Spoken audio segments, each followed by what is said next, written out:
আজি বনালো মই কাৱৈ মাছ দি জাল পাচলি। তাতে আকৌ সানডে, সেইকাৰণে সানডে স্পেশাল কিবাটো হ'বই লাগিব। সেইকাৰণে ভাবিলোঁ কাৱৈ মাছ দি জাল পাচলিকে বনাওঁ।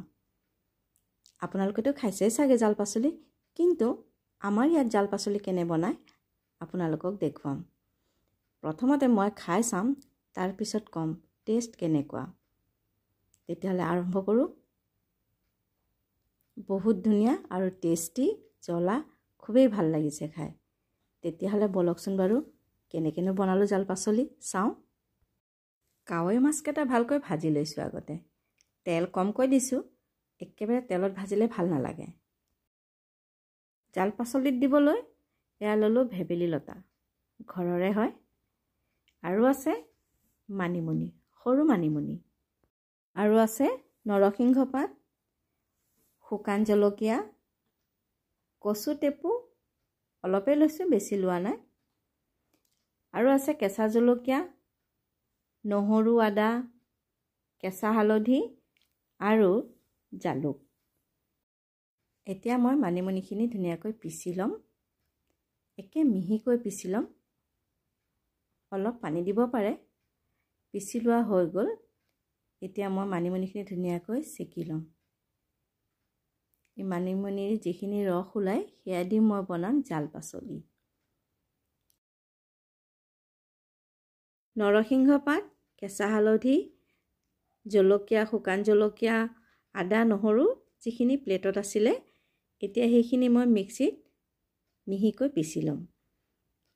আৰু এই জালুক, কিয়নো জাল পাচলিত জালুক নিদিলে জাল পাচলি খাই ভাল নালাগে।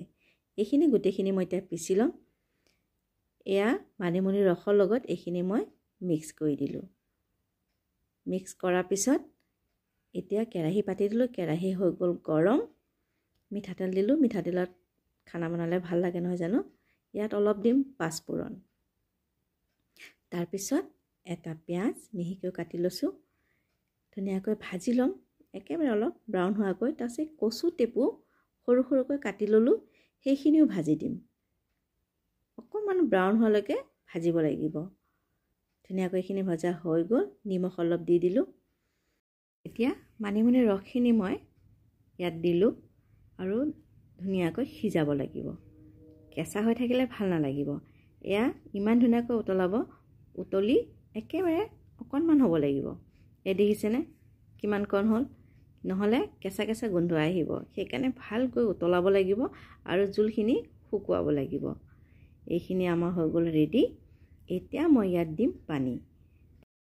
উতল আহি গৈছে ধুনীয়াকৈ। এতিয়া মই ইয়াত দিছোঁ কাৱৈ মাছ। কেনে লাগিছে চাই বাৰু। আৰু যদি ভাল লাগিছে তেতিয়াহ'লে লাইক, কমেণ্ট, শ্বেয়াৰ এটা কৰি দিব।